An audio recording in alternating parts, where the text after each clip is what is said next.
কেকেআরের play অফের সমীকরণ কত ম্যাচ জিতলেই নিশ্চিত। বন্ধুরা, আপনারা যদি দেখতে চান তাহলে ভিডিওটি শেষ অবধি দেখতে হবে। চ্যানেলটিকে সাবস্ক্রাইব করে একটা লাইক দিতে হবে এবং নোটিফিকেশন বেল আইকন দাবাতে হবে। আইপিএল 2026 প্লে অফের দৌড়ে আবারও ফিরে এলো কলকাতা নাইট রাইডার্স।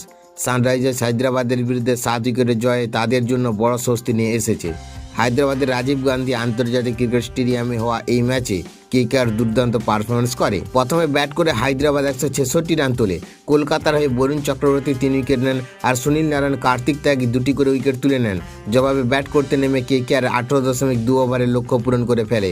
ওমকৃষ্ণ রঘুবংশী 59 রানের ইনিংস, অধিনায়ক অজিঙ্ক্য রাহানে 43 এবং ফিন অ্যালেন দ্রুত 29 রান দলকে জয়ের পথে এগিয়ে দেয়। শেষ দিকে রিঙ্কু সিং 22 রান করে ম্যাচ শেষ করেন। এই জয়ের ফলে কেকেআর প্লে অফের আশা এখনো বেঁচে আছে।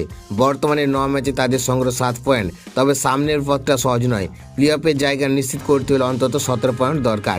এখন বাকি 5 ম্যাচের মধ্যে কেকেআর যদি 4টিতে জয় পায় তাহলে সর্বোচ্চ 15 পয়েন্টে পৌঁছতে পারবে।